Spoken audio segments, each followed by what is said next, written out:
people, welcome once again to the Party of One podcast, the actual play RPG podcast where the gaming table is always set for two. I'm your host as always, Jeff Stormer, and this week on the show, I am joined by Dan Ludwig for a game of shitty ensigns. For every Jean-Luc Picard, there are 5 shitty ensigns. This is their story. Shitty Ensigns is a Star Trek fan RPG about people serving on the crew of the Enterprise who are not very good at it. They'll probably wash out within the month, but for now, they're stuck dealing with alien life forms, negotiating peace treaties, and trying not to get themselves killed. Obviously, if you enjoy things like Star Trek Lower Decks, Rick and Morty, or other kind of tongue-in-cheek, cartoony sci-fi takes on beloved properties, you're going to really love this. It's very fun, very charming. It does some very cute inversions of a lot of design things. Your stats are things like clumsy, weak, and rude. I had a lot of fun playing this game. It came out very cartoony and silly, which is exactly what we're going for. You can find more information about Shitty Ensigns in the show notes. Dan is one half of the Breaking Mayberry podcast, a podcast about watching the TV that broke your grandparents' brains, an anti-nostalgia podcast about getting into old TV shows and figuring out exactly what the hell was going on one episode at a time. As you know, we had the other host of Breaking Mayberry, Marty, on the show last week to play Lights Out. You're going to hear all 3 of us play a game very soon on the Patreon. We're going to find a 3-player game to play. I just have to send an email about that. That's on me. And you'll get to hear me very soon on the Breaking Mayberry podcast talking about some Dungeons & Dragons themed TV episodes, which were very, very fun and very strange to watch. Genuinely and truly, I love Breaking Mayberry a lot. I think it's really funny, really insightful, delightful to just listen to Dan and Marty banter back and forth about weird old TV shows. You should absolutely go check it out. You can find more information about Breaking Mayberry in the show notes. And with all that said, let's go ahead and throw it over to me in the past so that he can get started with the show. Take it past me. Thanks, future me. I am so excited. I'm sitting down with Dan Ludwig. Dan, thank you so much for coming on Party of One. Thanks for having me. I'm really excited. I cannot wait for today's game because this is going to be really fun and specifically very far up my alley, and I'm so excited. But at the top of our episode, before we get into the game that we're playing, why don't you take a moment and let our lovely listeners at home know about anything you've got going on that you might want them to know about? So I am the co-host of Breaking Mayberry. It's a podcast about making fun of old TV, sometimes analyzing the politics of it, generally talking about the ways it drove boomers insane. We mostly... Yeah, Marty told me to cut that part out. I'm leaving it in. No, it's right. I will be so mad if that part got cut out because it's like, as a fan of the show, as someone that has listened to and loved the show, it's correct. You're correct in saying that. And like, it really is the thing that I love about listening to the show is truly hearing just like, there is a kind of, and I think you both do a really good job of like explaining things in what I call like 50s sitcom logic and like being like, this makes sense in context. Objectively, it's an insane thing that it really, being a TV writer in the 60s was so easy that you just scribbled something on a cocktail napkin, balled it up, threw it at an intern, and they filmed it 45 minutes later, which has resulted in a bunch of really deranged shit being in black and white TV that we have a lot of fun unpacking. There is something like, people smarter than I have lamented the loss of the 26-episode season of television, but really what I think is what we've lost is the, 14-year, 400 episodes. We have lost all ability to not regurgitate the same plot lines, and so fuck it, a horse can talk now. I mean, also the pre-streaming, these people don't remember it. Let's do the same episode for the 6th time, but with slight variations. We're at it. We're out of gas. Who gives a shit? I feel like for me, truly, there is an element of who gives a shit that I feel like I can point to modern television and be like, yes, I see that you're now making art that is like good objectively, but like I do sometimes miss the who gives a shit energy. Yeah. But like you go back and you're like, man, they really like and I think the thing that's great is like when it's bad, it's easy to laugh at, but sometimes that energy gives you. We recently, just this past December, watched the WKRP Christmas special, which is a sentence that is insane on its own, but like it's the most elaborate Christmas Carol homage, like with like past the future of radio as perceived by burned out radio writers circa 1976. It's phenomenal. Oh, that sounds fantastic. Yeah, we mostly do the Andy Griffith Show, which is weirdly the root of all evil in America. Sure. Explain further. Yeah, so this was really like one of the first like post World War II TV shows, and it taught your grandparents' generation a lot of lessons about what is normal and what cops should be allowed to do and how unhoused people deserve to be treated. And fucking shocker, it's bad. It's not great. Yeah. But yeah, we have a lot of fun. Is that enough description? That's great. Yeah. This is I think that you've captured exactly why I really enjoy the podcast and the way that I do. Because like it is a joy in going back and going like, oh, you know what?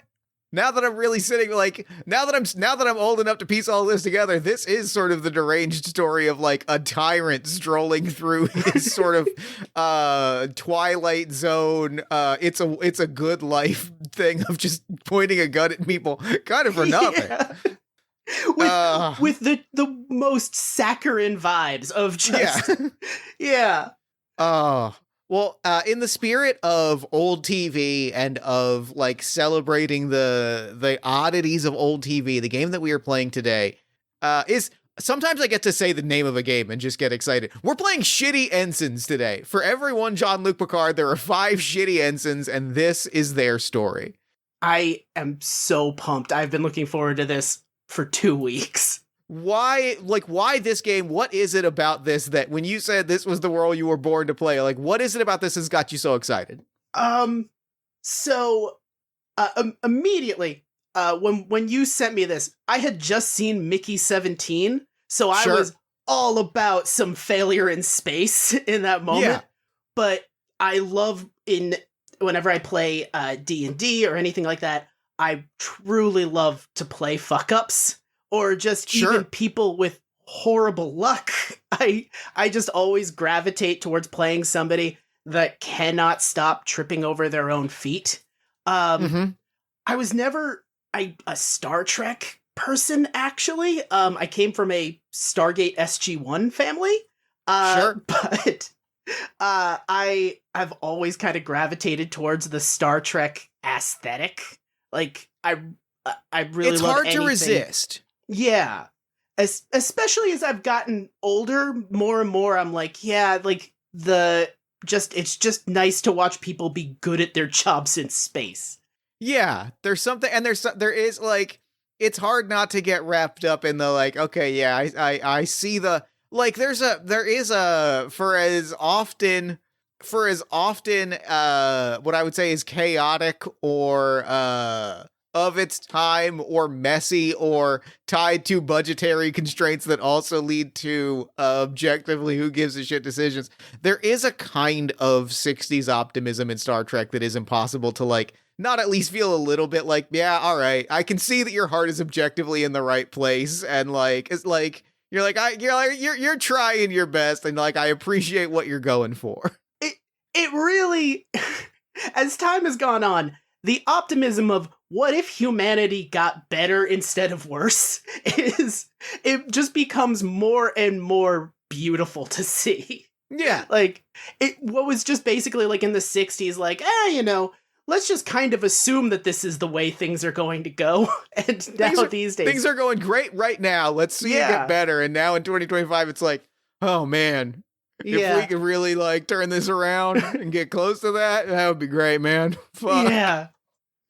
But I also like, I'm really excited because like I am such a sucker for I'm such a sucker. I love a good fuck up. I also love a good like not fish out of water, but like person out of their depth in a sci-fi environment where it's like, It's like if this were a competent crew, this would probably be an easy crisis. But for us, this is going to be a disaster. Yeah. And it's just, space is just such a fun setting to fuck up in. Just because, I mean, just there's the ever-present threat of just depressurization, of just getting like fired into space. Yeah. So it there's just so many fun ways to die. It's just such a perfect setting for this kind of fuckery. And I'm really excited at the possibility of killing your character at least once. We've put it on the table, and I'm excited to see if we can make some horrible things happen. Yeah, I have one dude that I'm like, he needs to die. I'm so excited about it. Introduce your shitty ensign to the listener. Okay, so this guy was actually initially my backup, and I had so much fun coming up with him that he got bumped up to first chair. And at first, it's going to sound like I'm not engaging with the premise, but his name is Nissan Corolla. He is a decorated veteran of the Gemini Wars. Decorated veteran of the Gemini Wars. He's like your basic space badass, kind of like the renegade who breaks the rules but gets things done. He was the hotshot of the USS Falchion, and just like woke up one day and had completely lost his mojo. Like he is just on a 2-year cold streak. All of his normal moves are just no longer working. And, you know, like the things that normally he got away with because he got results just are no longer flying. You know, like the difference between a hotshot renegade and a stupid asshole is just how effective you are. Yeah. So he's like on this meteoric downfall, but he is determined that he is going to get it back any minute now. That's so funny. I'm so excited about this. Damn. Great. Good. You have found yourself stationed on the USS Odysseus. It is called that because it is on an ongoing mission to like see the outer edges of the cosmos. People on board the Odysseus swear that it has nothing to do with the epic amounts of tail that everyone on the Odysseus is constantly getting left, right, and center. But the USS Odysseus is the ship that like you have been re-stationed on. What's the horrible thing that happened to land you as an ensign on the Odysseus? Like what washed you out of the last role you were in? I think it's been sort of a slow series of demotions, but the first thing that happened was he was like on an away expedition. He tried just the standard like hotshot bullshit he was going to do. Tried to bounce a laser off of something to hit a guy, and just completely TPK'd the entire expedition. Great. Just wiped everything out. Feels no guilt about it. Doesn't really. Yeah. It's just like, that's just the way the cookie crumbles. Just feels no guilt. And just, he, got demoted from like head of security to second in command of security and now he's just been kind of like bounced from ship to ship as he has sort of slowly slid down the ranks. Now he's yeah. It's just been like it constantly causing death and havoc around him. Like I think he has like a body count at this point of just trying some cool shit. It does not work. Something blows up. I love this a lot. I love this dearly. So you're on board the USS Odysseus. The ship is it's on its, mission of exploration when the entire like crew of the ship is kind of thrown into action mode. Mm-hmm. I guess like where are you on like a standard 10 forward? Like where do we see Nassan when it is time, like when it's not time for a mission which has been like horrifyingly interrupted by a crisis? I think he is at the bar. Okay. He is like, I was gonna say like, oh, let's put him at the gym doing a workout. no, his whole thing has like just been completely unearned capability up until this point. Sure. So he is like at the bar drinking like some space version of whiskey, like plasma bourbon or something like that. Like maybe it like has like a little blue flame coming out of it. It like is like paint thinner. He used to be able to drink them like it's water, and now he's like got tears in his eyes as he's choking it down. Just in complete denial about how he can't do this anymore. God, that's so funny. Yeah. The alarm has signaled, and like you are being called to, I think they're calling like all security crew to the bridge immediately. Like they're calling everybody to like where like mission reports are coming in. As I think like, and as you arrive there, you are greeted. I should have come up with a funky name for the captain. This is Captain Albright, and I am face casting. This is a Dennis Haysbert is who this is, who our face cast captain is. That Which feels guy right. is That feels. that? That's the Allstate. That's the Allstate guy. Shit, that's good.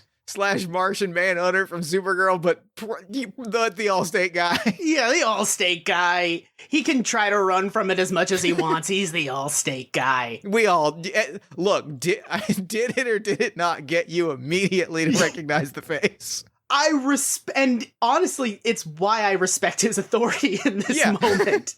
He's the Allstate guy. You recognize that you're in good hands. Yeah.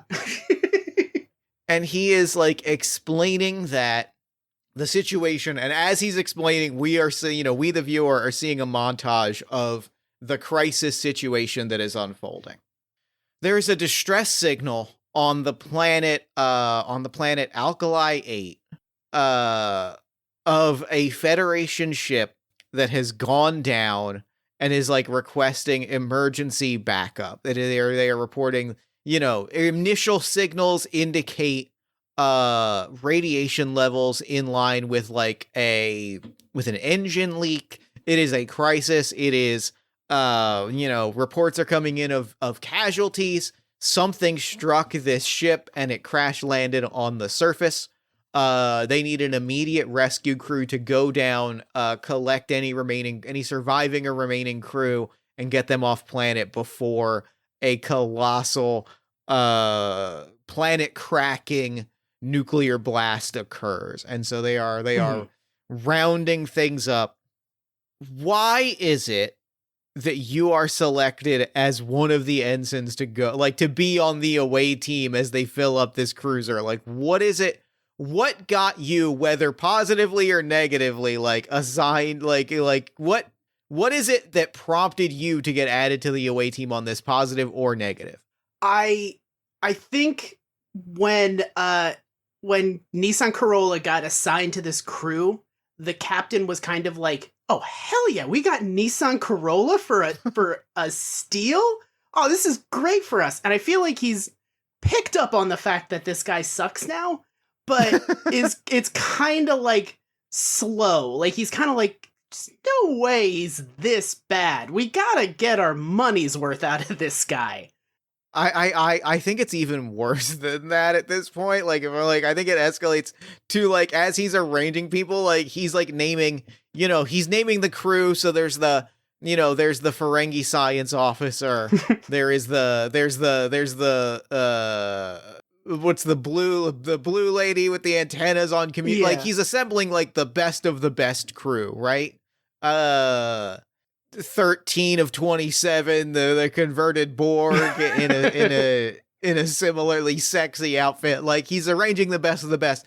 And I think like he comes by Nissan and he full on like takes a knee in front of you with like a hand on your shoulder. Is like, Nissan, I understand that you've been having a rough go of it lately, but I want you to know I see the greatness in you and I know what you're capable of. And I'm entrusting you to be the head of security on this mission because I know more than anyone else on this crew that you're the person with the skills and the responsibility to get it done and to keep these people safe. Can I count on you to make this happen? Is everybody else's eyes just like bugging out of their heads in this moment? Just behind him, everybody is just like, oh, fuck. People are like, it's like what we see is like a close zoom in on the two of you with the hand on the shoulder and like the camera circling around you. And we can see people shouting, but like all the sound is muted except for the two of you for the intensity. But there's clearly people being like, don't do it. No, what are you doing? Just somebody is crying. Yeah. Like people are like sending messages to their family. But yeah, Nissan is just gonna like, again, crack his neck and just be like, it's about bloody time. He has the thing of like, does he have a British accent? It's unclear. It kind of comes in and out. Great. Excellent. Yeah. Phenomenal. Yeah. Smash cut to the thrust of the episode. Everyone else on the landing cruiser is dead. I think, I don't know if he was allowed to do this, but I think Corolla tried to pilot it. I think he was like, I got this. I think, I'm so glad you said that, because that's going to be our first roll. Because I think what has happened is like a drone ship as you entered the atmosphere, like strafing fired and like several people died immediately. Somebody had to take the wheel of the ship and Nissan Corolla grabbed the wheel. You're going to roll me. Whenever you're trying to do anything really in this game, like whenever there's like a difficult thing, you're going to roll me 2d6. And the goal is to get as low as possible because you are bad at your job. It's so good. And I think in this moment, I'm going to have you roll normally. What is the stat that you're using? I don't think you have any bonuses to this. And I guess you're security, so I don't think your department bonus applies here. Right. Let's see. So your stats, I should crucially call out for the listener because they're very good, are clumsy, weak, rude, cowardly, and dumb. So his, I have a +2 to dumb, and a +1 to clumsy. I think I want to say he tries to do a barrel roll inexplicably. Like that would not help. So if anything, ungrounding yourself as the ship is flying is just going to sort of send you hurtling into walls and objects. Exactly. Like, does not dodge the fire at all. The complete wrong thing to do. So I think I'll do that with a clumsy. That feels clumsy. Yeah. Roll me plus clumsy. All right. We got a 3 and a 4, so that's 7 plus 8, so that's 8. All right, so you sort of half-ass it. You barely succeed, or there's some consequences. Mark a point of bad, so I'm going to grab a point of bad luck. I don't think I'm going to inflict a condition, but I do think that this is a good opportunity to, like, introduce consequences, which is the ship crashes down. Everybody is killed in the crash. Your landing cruiser is fully out of commission. And the thing that I am introducing is this drone ship. This autopilot security ship. I might have you. I'm trying to decide. You probably. I think I might call for a dumb roll for this to see if you recognize it. But at the very least, the situation that you're facing, and you can decide if you want to try and like piece together where you know it from at the cost of making a roll, is this drone ship is now like flying down to finish off the rest of the job. Like it has detected that there's a life form that has survived the crash and it's coming to take you out. Okay. So this is like to recognize like what is, I guess is Nissan's priority here, like understanding, trying to figure out what this drone is now, or just trying to like get it out of the way, avoid it, destroy it, and then figure things out later? Like, where's your head at? Okay. Okay. So I think he's just going to assume that it operates on some form of, I think his first thing is he's going to just make a wild assumption about how this thing works. Like he's going like, it uses heat vision. So I think this would be like, is his immediate like shoot from the hip about how this thing works correct? And and I think that feels dumb, and because specifically that feels like the plan now is to Schwarzenegger cover yourself in mud and fecal matter immediately just to block your heat, your body heat, which is a thing that totally works, and no scientists please ask. He has 2 fistfuls of mud ready to go. Yeah, right. Okay, great. Yeah. Give me a dumb roll. All right. That is that is 12. Phenomenal. You failed terribly or really fuck up as expected. The situation gets worse. Somebody gets hurt as per your blunder. I think the thing that's got to happen is you've got to take a wound immediately as you are blasted. As like, it obviously does not work off of heat vision and just like fires a laser, which sends you hurtling burnt to a crisp through the air, where you crash down in a grass field nearby. And as you are like blacking out for a minute, you look overhead and you see it fly towards the downed, like half buried in the earth Starfleet vessel that is like on the edge of the horizon. Right. You've spotted the ship, and it appears to have drone security that is like protecting it while it is in emergency mode. So when he got hit, I think he was just standing like perfectly still, making no effort to like get out of the way, was just in the process of smearing mud all over himself. Yep. I kind of want him to get up and try to do the lethal weapon, like slam the shoulder back in. Like maybe it's not even dislocated. He's just kind of operating on the assumption. I mean, that sounds like it's going to I think there's probably a moment where it dislocates and then he has to do it a second time and it's way worse. He just assumes it's dislocated, slams it against a rock, pops it out, and then just kind of sheepishly has to do the thing again. And it hurts way worse the second time. Absolutely. And I think how do you react when 2 silhouetted by the giant sun overhead, this is like a big muddy, obviously a studio backlot in a field clearing, as 2 silhouettes like crest the horizon and like start moving down a hill towards your location. You can't see anything about them. How are you reacting in that moment? Immediately opening fire, I think, is what I'm gonna go with. Yeah, great. Yeah. So I guess the only question is phasers set to stun or kill. It's a good question. It's kill. It's totally set to kill. Great. Yeah, I think he's just gonna start firing wildly. Great. Give me a clumsy roll. Beautiful. All right. That is 8. 8. That's a second point of bad luck. I'll mark that down. When I get 3 points of bad luck, I get to do extra bad shit, which is great. That's a really funny item for me to posit in this situation. Okay, great. I'm noting that for later. I think that this is a case where you succeed, and you succeed. It's not necessarily a mixed success as much as it is a success that is all that then you realize is not a good thing. Right. This is David. This is Scanner's level of the guy that you shoot this phaser at explodes. It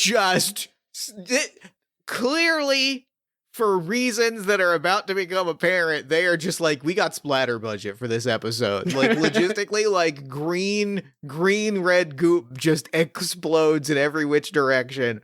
This other silhouette like dives, ducks, and like rolls haphazardly down the hill, smacking into a tree, and like sobbing and crying is like scrambling to their feet. Okay, so he's just super jazzed about this. Just, that's right. That's how we do it.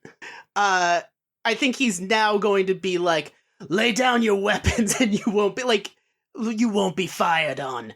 Just The second person lays down their Starfleet phaser and stands up in their nice red shirt, and like it shows us things, tears running down their face. This is a sad, scared little red shirt of a man, like, is now like openly like falling to his knees and cowering, like accepting the imminence of death even more so than begging to live. I think he's gonna just like holster his weapon and be like, "Don't worry, I got him."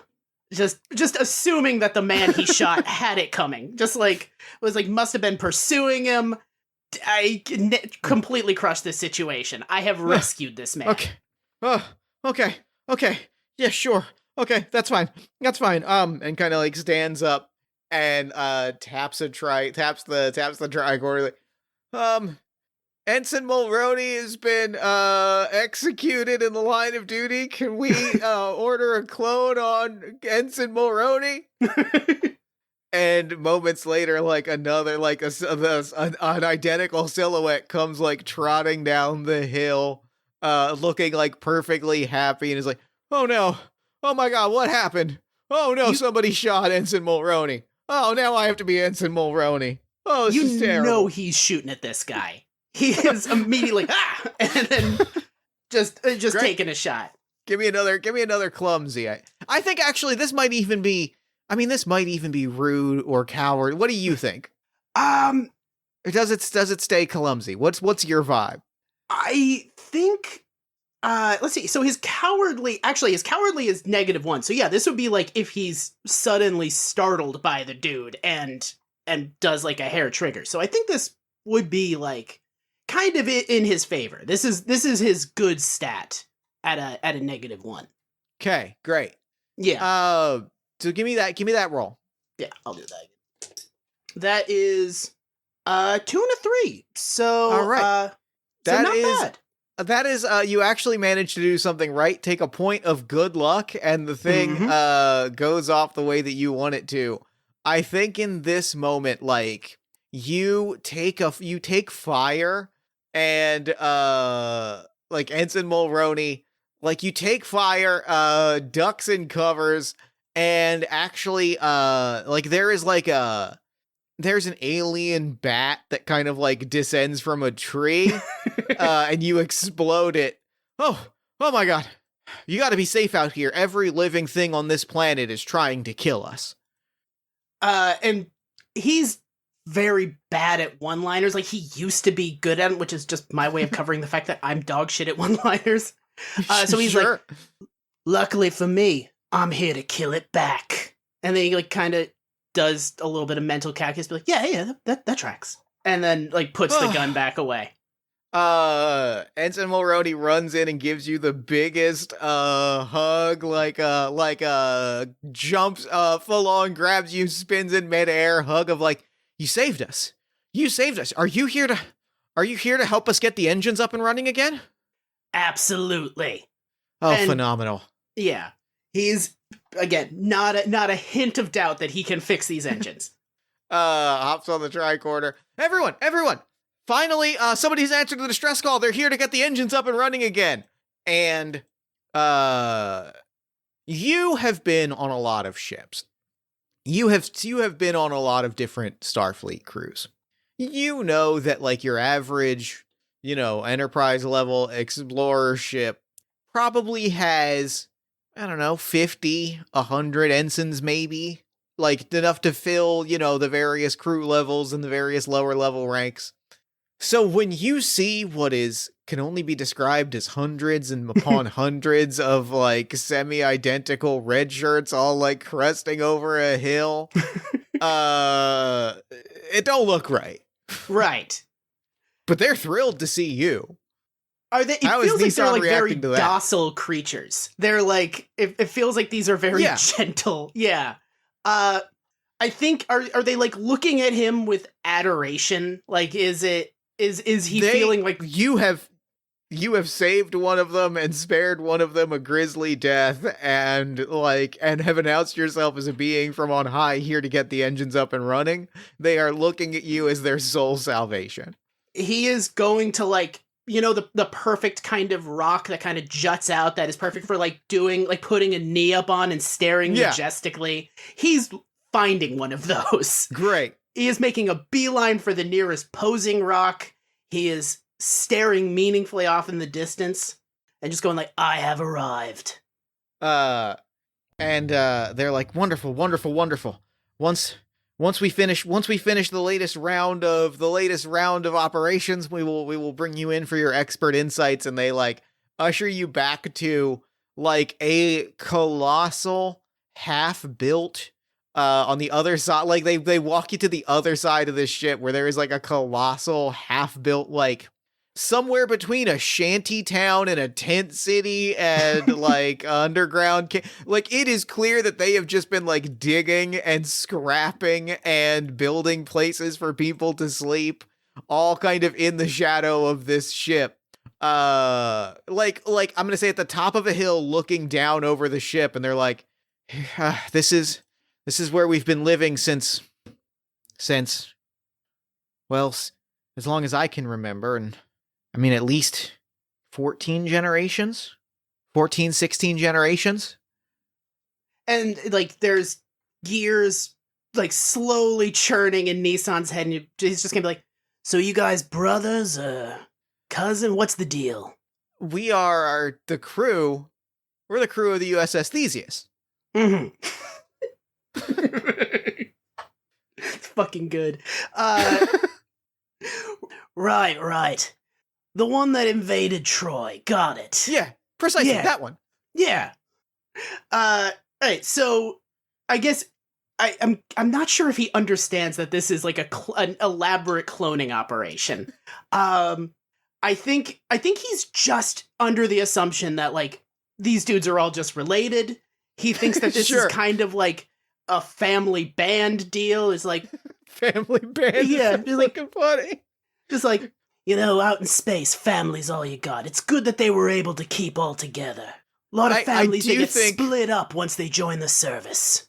I do think that your assumptions are not made better by the fact that there is, like, art on trees and, like, like musicians with, like, haphazard hand-built... Like, it looks as though this has been here for thousands upon thousands of years. Like, it is not that does not help your assumptions in this moment. Did I basically shoot a child earlier? I think he was a fully grown man. Okay, cool. All right. Okay, so they basically formed their own weird civilization. He's gonna, with no sense of urgency, he's gonna, like, ask, like, is there a place a guy can get a drink around here? They all, like, three of them light up and are like, of course, we've got Jameson's, and they point towards, like, the identical, like, this is a prefab Enterprise ship, which means that the bar is the exact same bar that you saw previously. Like, the bar it's identical to the bar where we saw Nissan at the start of the adventure.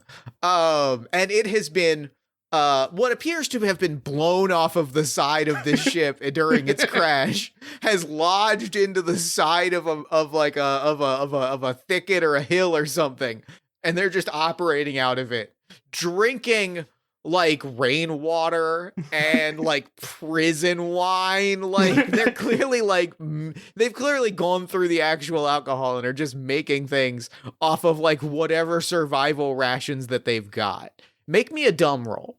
Absolutely.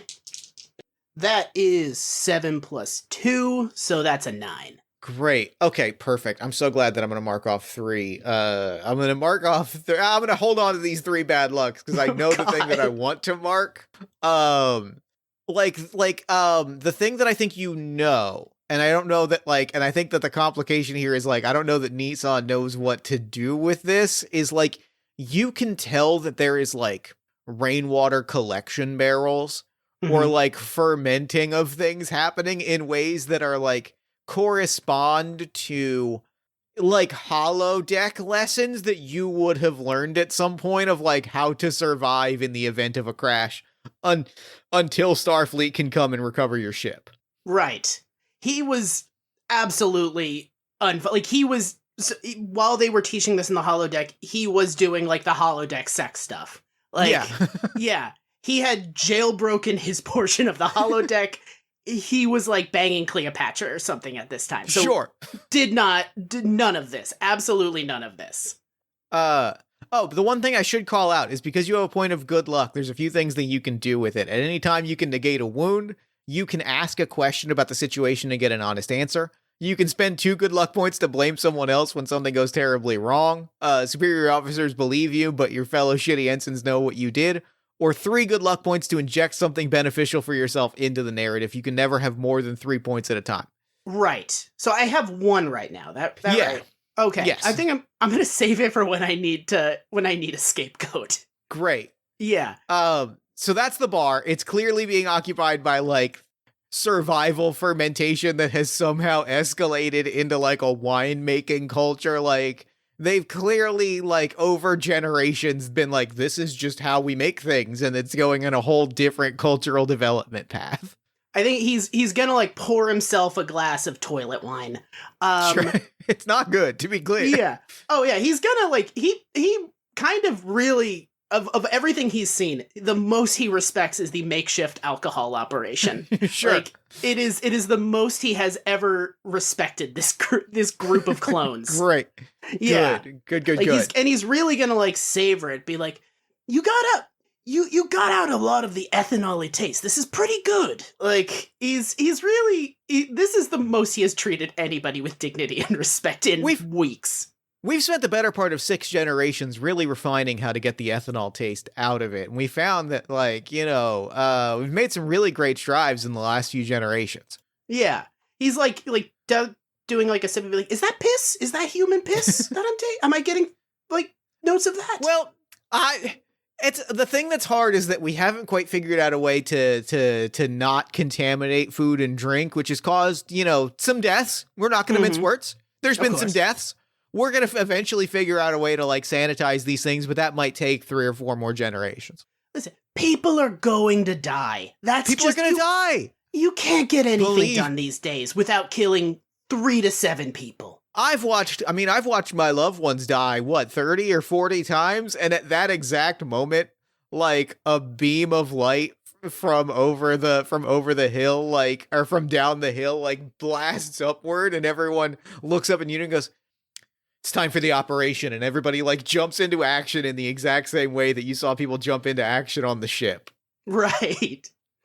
All right. So, you said the beam of light. Is that like an attack that's happening? What's going on? It looks like a spotlight is shooting up. And like, when you look towards it, you look down the hill, you can see it's like a homing beacon or like a flare beacon from the ship that is clearly like emanating in a like, here's where the ship is supposed to be power. It's like it's holding full power for a moment and beaming the ship into the sky as a way to signal to somebody in the air like, this is where we're supposed to be.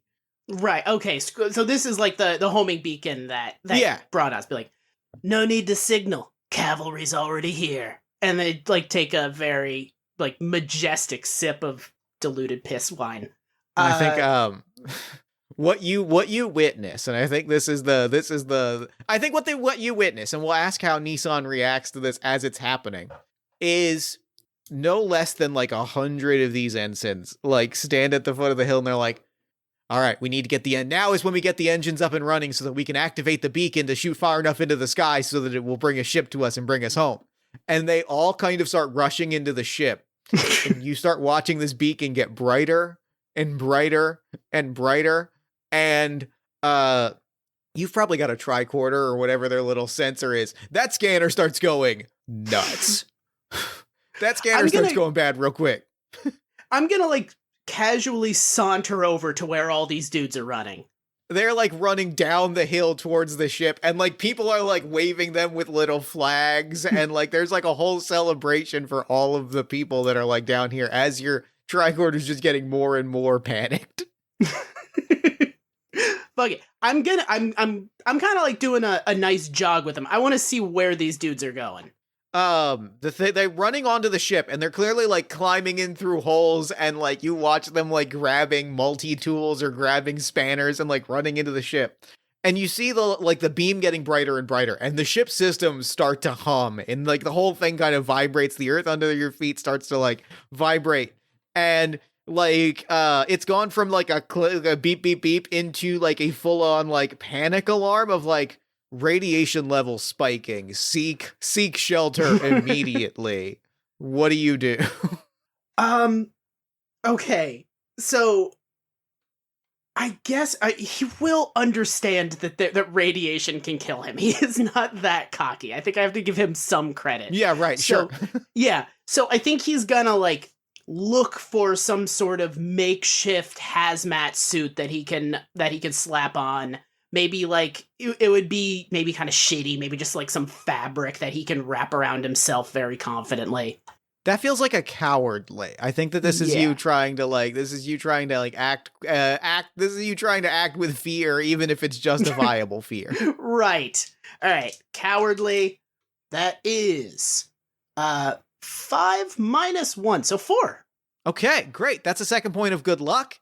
It works. Like, you understand like what you need to do to put on like a hazmat. You're able to like pull some sheet metal over yourself, and you just in time to hear like the build up, boo, and then like you see the flash overhead, and then suddenly like the crowd goes quiet, and you look up, and there was a massive engine meltdown that just sent a humongous energy explosion that wiped out probably like half to 3/4 of the people that were here.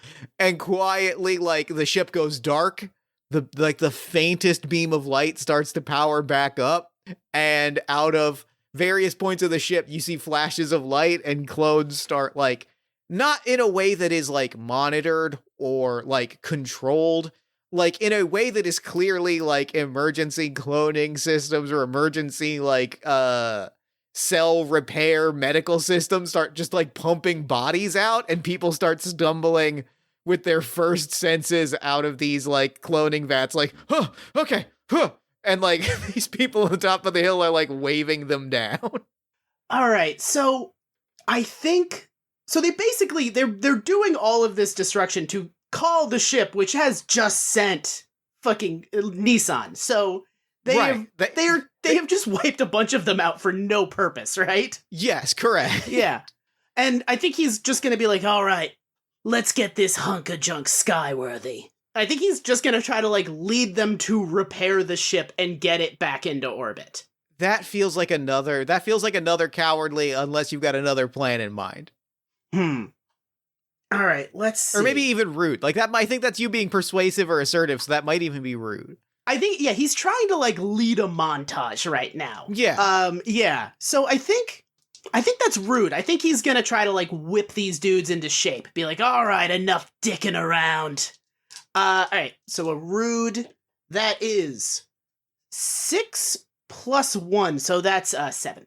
7.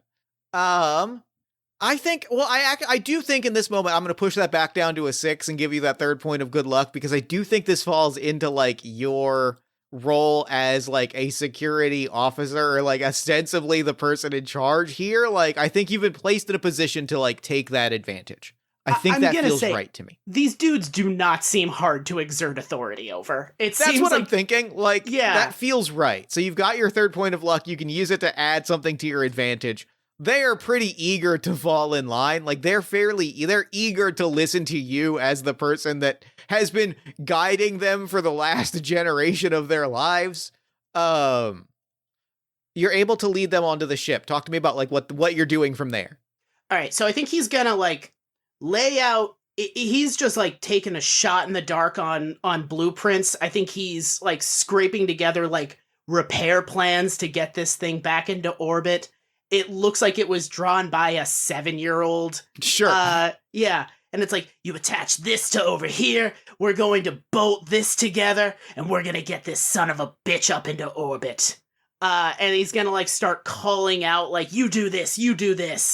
And kind of like directing people on this, kind of like Flight of the Phoenix repair job.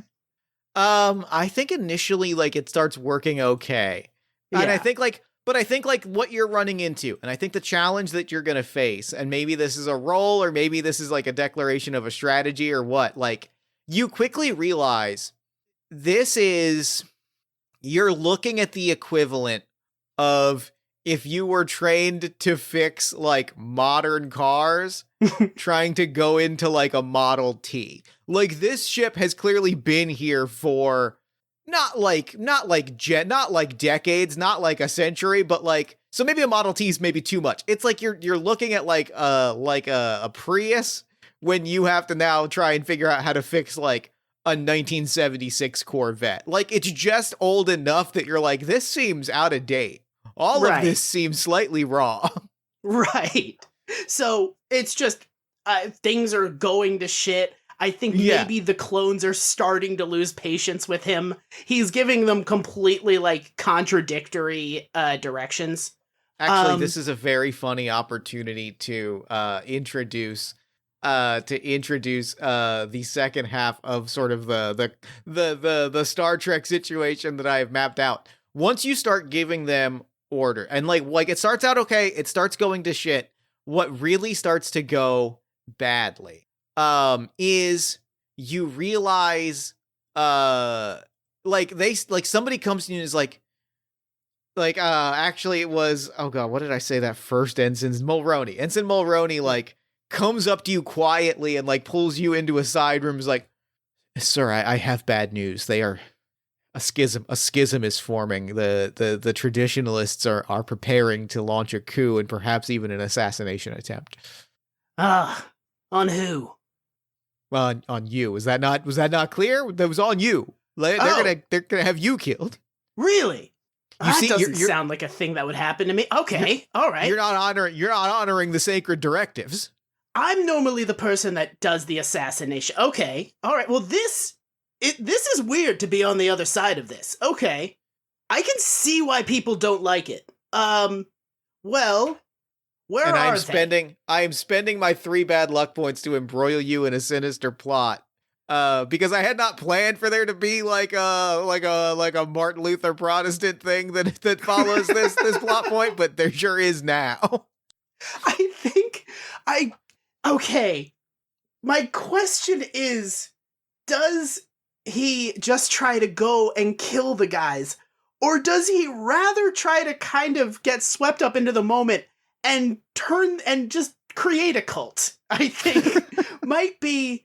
think he might just get swept up in the moment and be like, not only are they wrong, but actually, I'm your savior. You have been prophesizing me for generations. How dare you? Oh, fuck, no. Oh, like, he's gonna get back in their faces and be like, you tell them that I am, and he's just be like, you have prophecies, right? You have prophecies of a savior? Boom! Savior! You're welcome. We have the sacred directives. Okay, sure.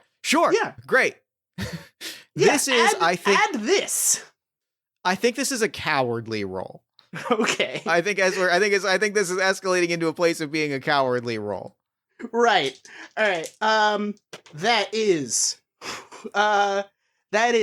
3 minus 1. So 2. That's 2. Yeah. You have rallied like a Game of Thrones political faction into your favor. Like we flash to the bar. We flash to the bar, like the carved out bar on the side of this hill, where like your devotees in their makeshift hazmat suits, so that when the engine goes up in flames again, like they're ready.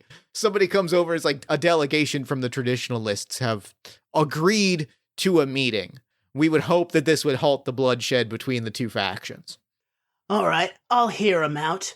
I'm ready for a surrender.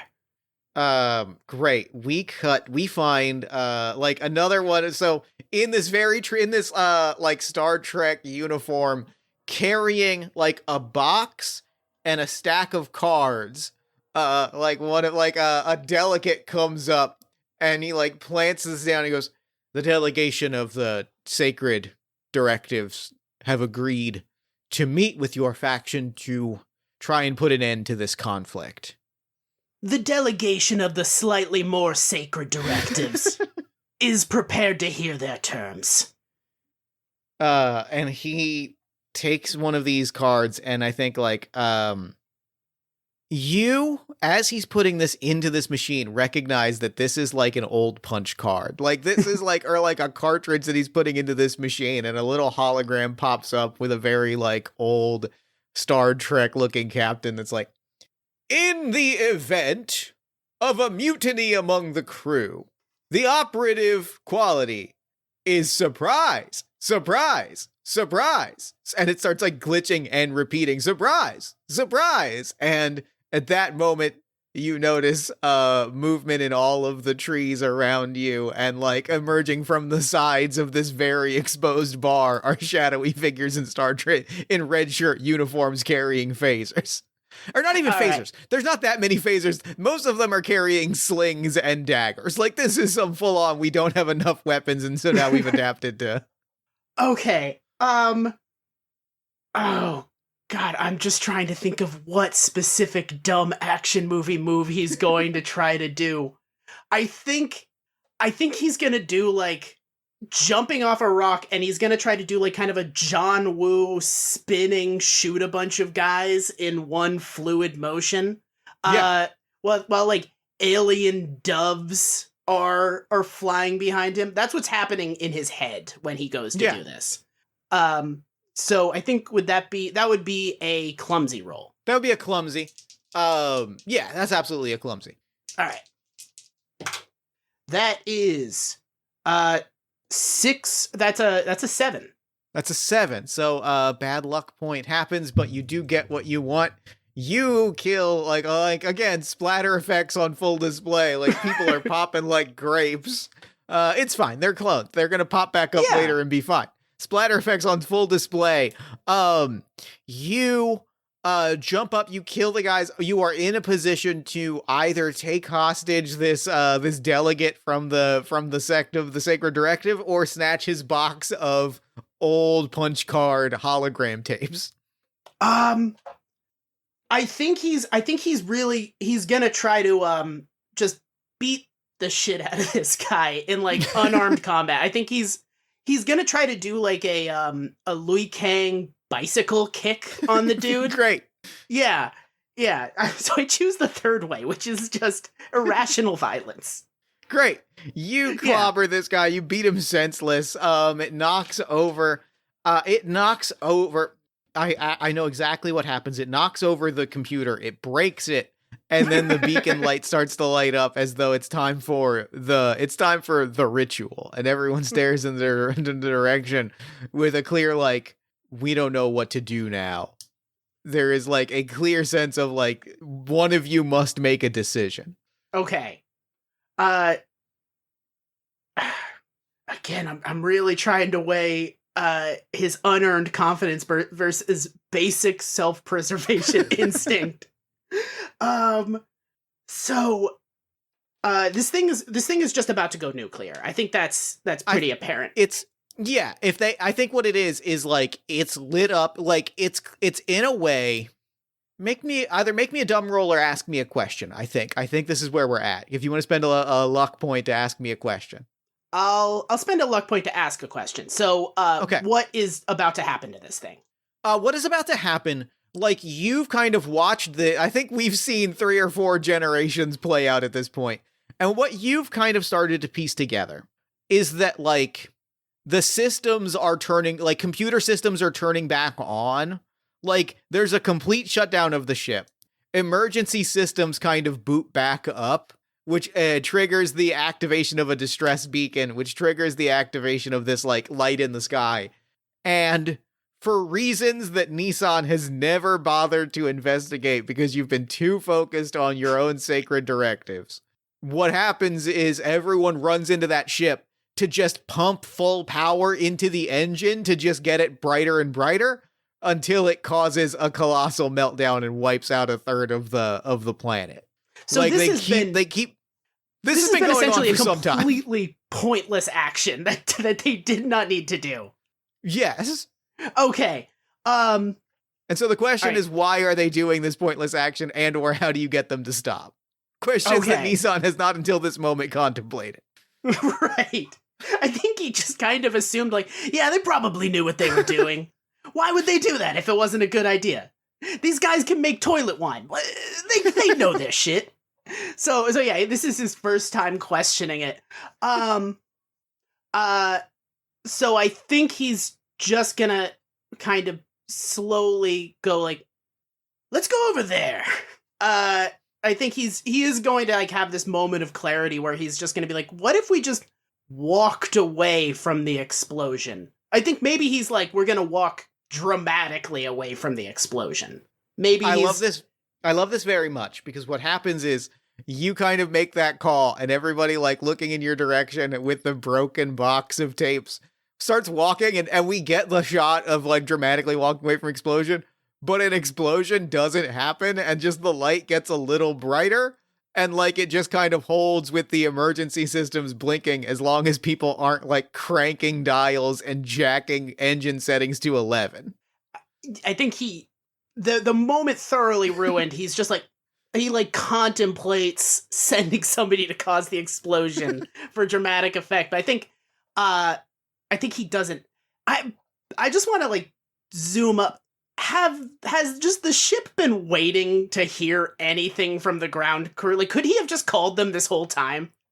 I think we cut to the ship, and at that moment, like we cut to the ship 90 minutes, like hours earlier. I think Yeah. Which I guess raises the question, how long do we think it's been? It's got to have been like maybe a day at most, right? I feel like it's been like 2 days. He started he started religious sectarian violence. It's been 2 days. 2 days earlier, they're watching like Captain Albright is watching like the scanner settings, and the landing ship goes up, and I really believed in him. I really believed in Nissan, and everybody just like, we get a bunch of side eye shots of like, why? Why the fuck did you do that? So I think he is finally going to be like, oh shit, and do the, I'm assuming he has like the little like thing on his chest they press and be like, hey, we got clones. We have a clone situation down here. We need extraction. Is that Nissan? Is that Altima? My God, you're alive. What's the status of the rest of the crew? Nissan Altima Corolla is his full name.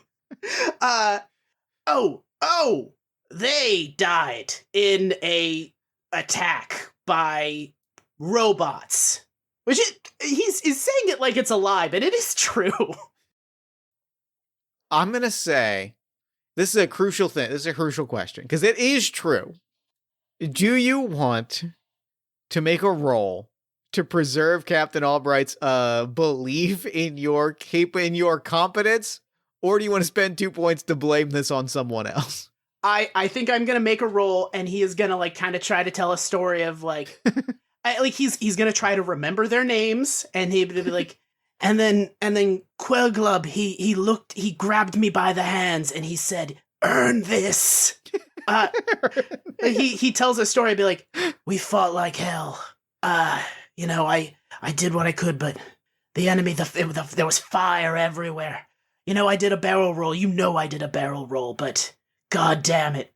Give me 2d6. I'm going to give you advantage specifically. I'm going to give you disadvantage. Wait, I have to remember if it's good or bad if you have advantage. Whichever one is the good one. He is trying to remember like 12 people's names, I'm assuming. That I think this is dumb, but with advantage, so roll 3d6 and take the 2 lowest, so re-roll the lower of your 2 dice. Got it. All right. So that is a 2 and a 4. So I'm going to re-roll the 2, and that is a 4 and a 5. Plus, so that's a 6. So that's a 6. You're going to take your 2 lowest of those 3 results. So that's still a 2 and a 4 and is a 6. Yeah. And did we say that this was a dumb check? Yeah. So that's plus 2 on top of that. So yeah, that's 8. I got all turned around right on the math there. Yeah. You got a point of bad luck. Oh my God, I think I'm back up to 3 bad luck. I'm so excited. God. I know exactly what the final thing is gonna have to be. You So, like, the captain clearly believes you, right? The captain clearly believes you. And I think at one point, second in command, her name is Tarkanian. Yeah. First mate Tarkanian, like, grabs shoves the captain out of a chair. Is like, please just tell me why it took you 2 days to make contact. Why would you not call us immediately? Like, what is this cloning situation? I don't care about your story. Just please tell me anything. And like, you see Captain Albright like walking kind of hands behind his back, like pacing back and forth, monologuing to himself about how much he believes in you. This person clearly does not. Okay, so he is going to start to get into like the nature of the situation. These clones have built this rudimentary society. Then he is going to get to sort of the topic of like the coup against him is going to get kind of like really hot. And then they said that you will not believe this part. They said that the sacred directives or whatever said that I couldn't tell people what to do. So like he starts kind of getting like really in the weeds and describing it. Like this is the explanation is 10% what is going on, 90% right. The gall of these motherfuckers. give me a rude roll. Hell yeah. That is 3 + 1, so 4. I can't believe that works for you. He pulls it off. A bit of the old charm bubbles back up. I think like I think that what happens, and it's to her own great dismay, there's like a moment halfway through your story where she just goes like, but clearly, like, you are the person that came down. Like if ever there was going to be a prophesied savior, it's got to be you. Right? Why am I indulging this? That's what I'm saying. No, why am I indulging this? I can't.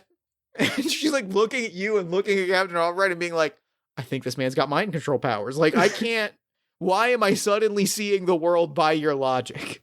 He's in this moment gesturing to the chess communicator and looking at the clones like, you see? Like, he's kind of getting in their face, be like, I'm sorry, could you say that louder so that they can hear you? Oh my God, this is the worst day of my career.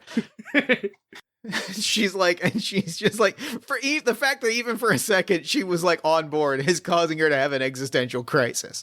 And like, she's like, all right, we will send down. I mean, we had 2 lander vessels and one of them is demolished. We will send down our remaining landing vessel and try to get as many of them as possible, and we'll try to do some kind of transporter thing to a nearby station to see what we can do. I mean, we're not really programmed to take on this many clones in one go, but we'll try and make sure that nobody is left behind on this planet. Oh my God. Right. All right, give me 1 second. And he's gonna be like, all right, I need everybody to divide by traditionalists and non-traditionalists. And then he's gonna kind of be like, non-traditionalists, you wait over here. And that's like clearly the area where the ship is gonna be coming. Non-traditionalists, your area is over there. Your ship will be here shortly. And he's gonna kind of gesture to like a jungle, just like some forest. He's so full of spite in this moment. I think is great is like, because Jeff has lost track of which faction is which, and so I think I have to call for a dumb roll to see if you've ordered the correct faction into the jungle. Right. All right, dumb roll. That is 7. 7? Okay. So I believe the traditionalists are the people that were listening to the survival things, and the non-traditionalists, or do we have that backwards? I think it was the traditionalists were the ones that were trying to kill me. Okay. Yeah. Great. But we could say that he got it mixed That's up. What I'm saying. He's gotten it mixed up. Yeah. And traditionalists, let's roll out. You have rallied the people, but you have rallied the wrong group. Like, only too late do you see that the wrong group of people are marching into the jungle. And he's just like, the clones. And I think like for my final spend of 3 bad luck points, there is a a blast, like a blast of smoke. Mm-hmm. And what I can only describe as the best, like the version of you from 6 months ago, Mm-hmm. carrying one of these boxes, comes strolling out of an exposed area of the ship, plants it down and goes, "Oi! Your savior from the stars have presented to you our salvation. Your savior from the skies is here." Oh. And he slams it like he slams the box like Fozzie. And you are treated to the sacred directives, which is that same like Kirk-esque captain pops up and is like, in the event of engine failure, the life support systems and emergency beacons will pop online. Your priorities are as follows. Activate the engines, or activate the engines, or activate the engines, activate the engine. And they just start muttering, activate the engines, activate the engine. And they start moving towards the ship. And you are greeted by my spending of 3 points for a thing that is listed in the book as one of the bad luck possibilities. The holodeck malfunctions and creates an extra terrible version of you that appears in every holodeck program. Which obviously the holodeck is malfunctioned and now the holodeck is real life. Right. Does it have the goatee? I think that's for sure. For sure. Yeah. It's the worst version of you, which is to say the version of you that was successful and cool, has come stumbling out of this holodeck as prophesized. Right. Okay, so I think there is a solid chance that Nissan he's in. Like, I think this guy, I mean, he is so full of himself that there is a solid chance that evil him could 100% cow this guy. I think, like, Sure. The first thing he has to roll for is to not be like, all right, yeah, let's do it. Activate the engines. He makes good arguments. I was wrong. Sacred directives. Yeah. Perfect. I mean, I thought that was wrong, but, you know, he's just so authoritative. So, what do you think the role would be there to not immediately fall for this guy's bullshit? That's probably cowardly. All right. That is 8, -1, so 7. 7. Great. That's a point of bad luck. You do resist. I think that it is, I think that what happens is one of the clones that walk by mutters under their breath, like, man, I thought this guy was cool, but this guy's much cooler. Oh, hell yeah. All right, in that case, I think we're going to combat. I think great, wonderful. Yeah, I think he is immediately going to do. I think he's going to try to roundhouse kick this man. Great, that's going to be that is going to be, I think, either clumsy or weak, whichever is better for you. -1 for being security, with advantage because you've got the element of surprise. Got it. All right. Yeah, so it's gonna be clumsy because he is trying to do some Jean-Claude Van Damme shit. He is like jumping in the air to do a roundhouse kick. So that is 4 and 3 and 1. So that's a 4 -1 plus what's your clumsy or weak? My clumsy is +1. So that's a 4. That's a flat 4. Okay, flat 4. You get a coin of good luck. You kick this guy in the face. Hell yes. All right. God, it's kind of working out for Nissan. This is like the best day his mojo back. had. It's kind of working. I mean, he is really, these clones are kind of the perfect people for him. Because they are easily cowed, which is the thing he desperately needs, is to no longer be around serious people. Sure. This is the best day he's had in a long time. So he successfully kicks the shit out of evil him.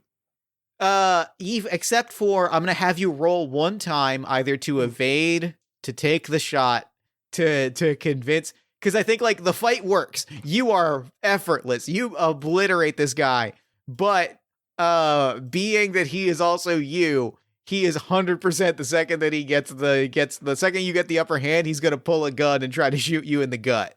So I think it's like you've got him pinned, the fight's almost over, and then you feel the phaser right in your gut. All right. I think he's going to try to punch the gun, which I think worked one time. Like forever ago. He just punched the gun directly and it like exploded in the guy's hand. So he's going to try to do that again. So that's another unarmed. Yeah. Yeah. So that is that's 3 plus 1 for clumsy. So that's 4. All right, yeah. You punch the gun. You punch the gun. It goes on. You take a second punch right between the eyes, and he flickers away. And the only person cooler than you in your own mind has just disappeared into nothing. He's gonna like do a moment of silence, just be like, in another life. The person he has respected the most in his entire existence. And with that, like, you flicker away. You plop down in the mud. You see the landing vessel land. A landing crew comes out. And you are faced with an important decision because you know that a whole bunch of people are now going to start the engines and then start the engines and then start the engines. Are you going to try and rally people onto this landing vessel, or are you getting the fuck out of Dodge? God damn it, he's a dipshit, but he's not a coward. I think he's gonna try to rally them to stop the engines. I think he is going to run in and try to like physically force them to stop. Great. I love that. So yeah, he might like try to like break the engine. Like he might try to like disable it once and for all. I think that's his plan. Be like, enough of this madness. And he's going to try to like permanently deactivate it. That feels good. Tell me how you want to break it and what stat you want to use and then make that final roll. All right, let's see. I think this is going to be a dumb roll. I think he's going to try to like look at this engine and be like, I'm going to permanently power this thing off. And he's just gonna be like, I'm gonna plug this into this. Just assume that he can, like, he's basically gonna try to kind of like Fonzie this. Like, he's just gonna assume that if he like hits the jukebox, it'll stop working. He just saw himself do this, so that makes sense. Yeah. Okay, so that's a dumb roll. That is 6. That is 8. Okay, so it works, but not well. I think that you're able to like you smash it with a hammer. Like you smash it in just such a way that like the whole thing turns off for a moment. And I think that and I think this is a crisis that you're able to like capitalize on to a degree. I think that what we see is that you smash like a computer screen and everything turns off, including the distress beacon. The whole ship goes dark. And there is a crisis like you have never seen in your life, as the thing that was never supposed to happen, that people have spent 30 generations trying to prevent, which is that the ship would die, has just occurred.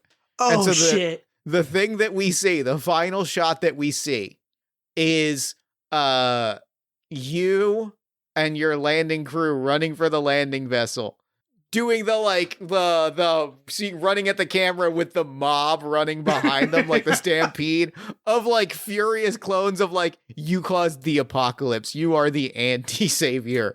Like running and like they're like grabbing people and throwing them on the landing pad and just like getting out of there. And they're just being like, I guess we just go down and get them like 10 at a time. We wait for them to try and kill us and just scoop them onto the ship where we shove them onto a transporter. Is that the play?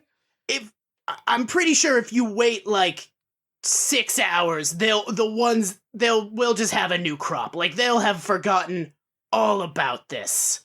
That seems, again, I cannot believe that makes sense to me. This is, I think I need to go to the med bay because what you're saying makes a lot of sense. And I'm very troubled by that fact. I'm gonna be honest. I'm fine if you want to just bail. We could just go. These guys did not, I mean, they did make I don't think we can in good conscience leave them here.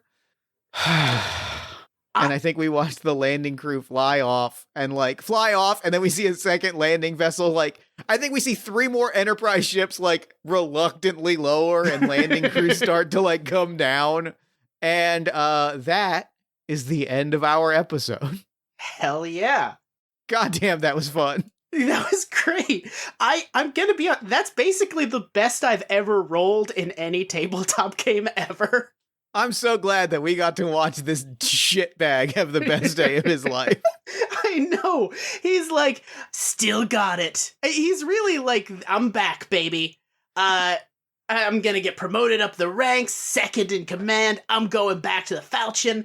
I'm hot shit. He is like convinced that this is the first day on the rest of his life. I'm so like, this was so much fun.